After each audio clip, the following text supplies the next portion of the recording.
A lot of the color in this world has kind of been transformed into just three colors that we know of and that we probably see every day.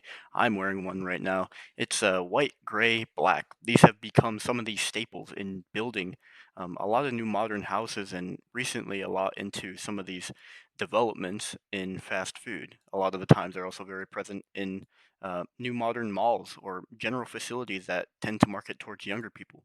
So why is this happening? Why are some of these great looking, very high quality, very well thought out sort of architectural styles and ideas that have been implemented into some of these, for example, fast food places, sort of dying out? And why are we switching towards more just generalized modern colors? Why it's sort of fading out? Let's talk about it.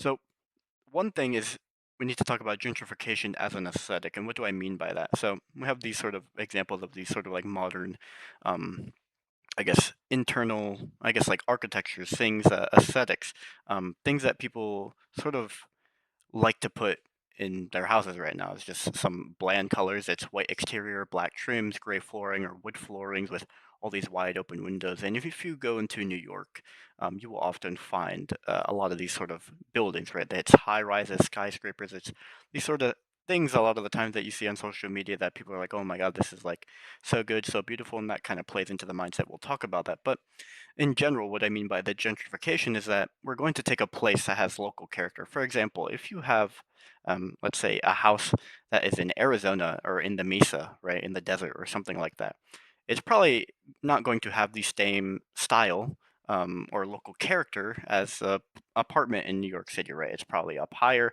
just not on the floor, stuff like that, right? So when we compare two places in their architectural style, it could also be like general location, right? So if I compare New York, it has a bunch of skyscrapers and stuff like that. But if I go over here and I compare Europe, Europe is definitely very different. So that's what I mean. It's you're in regardless of any location or where you may be at, you're going to transform the style and disregard that. And so we see that a lot with this example being like with fast food, right?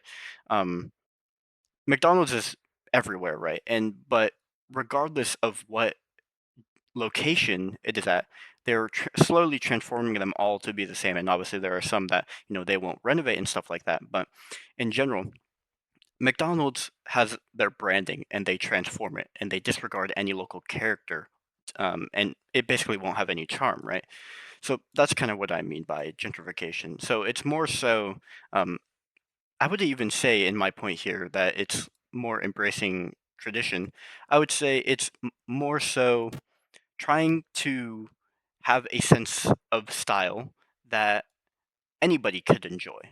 And so tradition tends to be the things that when a company comes about or a space comes about, is the first thing that somebody's sort of remembers. Versus younger people who are coming into the space, they're probably witnessing it at a developing or changing time because the company or the environment suits the needs of the people who are up and coming. And so that's what I mean by adapting societal needs. Now, this is not inherently evil per se, but you do get the result that is as follows, right? You go into LA. LA is a very like sort of like populous city, a lot of modern stuff. It has always been modern, and people that went there or grew up there kind of know it to always be that way. But obviously, it does change. But if you place all of those modern buildings, aesthetics, architectures, styles that is associated with Los Angeles, and you essentially spread it to all parts of the country, right? Let's say Miami, New York, Seattle, right? They become interchangeable. You going into LA and witnessing all of these sort of styles, and then you going to Seattle, for example, and it being the exact same kind of defeats the purpose of having this sort of diversity of architectures that we have. And so that's not to say, and I put like a little thing here, that's not to say that every sort of like 1980s basement with carpet that has some mold is a secret masterpiece, but it's to say that not everybody enjoys these sort of like modern architectures and that there is not really a sense of style and there's not really a sense of belonging for everybody in these sorts of places. That's why we have sort of a diverse sense of architecture here in the United States, at least as compared to other countries. But obviously, the spread and takeover of these sorts of places is a lot greater than we sort of anticipate. And so, what do I mean by, I guess, like this sort of takeover, this architectural takeover that we have with all these modernist buildings? Well, I'll put it in 2 points. It's that there's color and there's personality, right? If every place looks like a cookie cutter, okay, let's say I grew up in a particular place and my house has been the same for the last 20 years that I've lived in this place, right? But every place continues to sort of stay that sort of way. That is fine, right?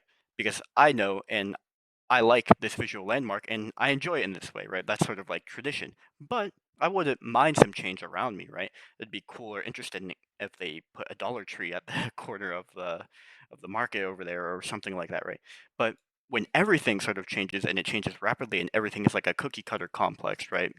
Things that all visually look the same, you lose your visual landmark and you lose your sense of, I guess, like nostalgia or childhood or things that you have here. It's not to say that inherently every single change in an environment is necessarily bad, but when things change, sometimes you kind of get a sense of humanity that is lost when everything sort of looks the same and you can't embrace the things that you once knew to be true. And that's kind of hard, and that's kind of something that a lot of people, a lot of boomers, I guess, as compared to Gen Z, kind of are hit in face value. And I put this sort of quote, and I kind of relate it a bit to AI in the sense it's Hayao Miyazaki is one of the directors for a very popular um, anime studio company, and he was introduced to this AI back in like 2011, 2012, where they were kind of doing experiments as to how to integrate it, and he said that it is an insult to life itself. How does this relate to architecture in any sort of way? Well, essentially, you're integrating something new into a concept that was once done manually with creativity, and now everything is kind of the same, right? You're integrating a sort of machine into manga, anime, or whatever, and automating the processes so that basically everything will look the same or is done by one machine in the same way to produce some output, right?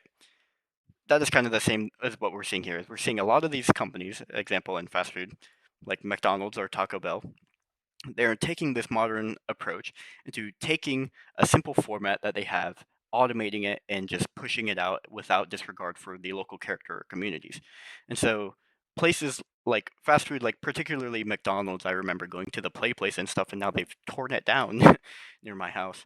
Um, they used to be colorful and themed. McDonald's had these playrooms, but now it's feels like an airport waiting room with a bunch of kiosks where sort of it's optimized to just get you out, right? Get you in, get you out, focus on sales, focus on marketing, right? And so that's kind of like the aesthetic loop that kind of happens. But whereas in Europe, they've kind of like maintained their sense of tradition, right? Their houses and stuff, and obviously these things are maintained just as in the United States, where old things are maintained and they are antiques or they're nostalgic in some sort of way because we want to keep our history, we want to remember our history. Europe hasn't changed, and the companies that do go there are um, usually American ones that are kind of change the nature of the landscape and for good and bad things. But this is the sort of aesthetic loop that I kind of looked about on, or I thought a little bit about when making this video. It's we're kind of optimizing to make things make everything about business, right? So people here, um, they photographs what works well for them, what will sell well, right? Companies over here, they copy what sells. Landlords, they will copy what is cheap, right? And then they'll reproduce an output to make money off of it. Developers copy what they need to avoid risk. So it's kind of this big inherent loop where everybody's just trying to output something that I guess a majority of people might want, but not everybody is pleased with. The point is trying hard to get through this video, trying to coherently put my thoughts together early in the morning.